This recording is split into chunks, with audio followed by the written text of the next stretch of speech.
Pag hinawakan mo yan, makukuryente ka. 110 volts. Pag dinalwa mo yan, sunog ang kamay mo. Ayan. Ito naman yung line 2. Kaya nakakapit siya dito sa tanso. Lahat yan, kasi isang buo yan eh. Ayan, isang buo yan. May sira. Hindi, buo yan.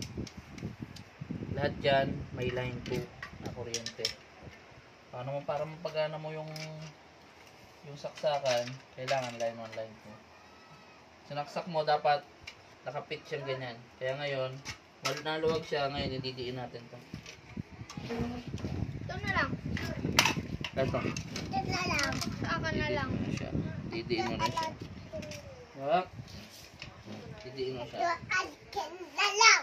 Didiin mo siya.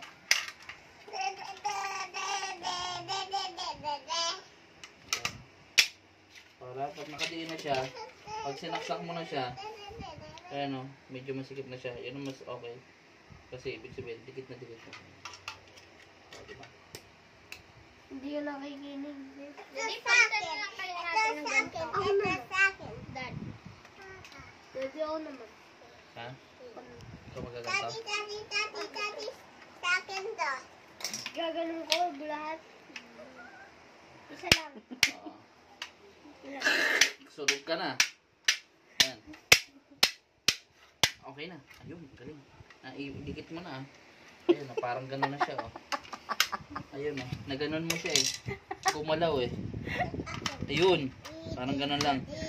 Ayan. Yan. Yun, magkadikit na siya. Galing mo ah. Nakuha mo pa yun. Ayan, mo lang siya. Yun ah. Mami, ito sa Resultado akin. ka ah. Oo Galing nga, mo. Dad. Try ko.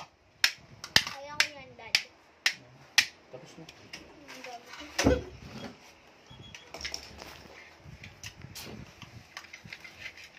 Uy, ikaw dalawa-dalawa.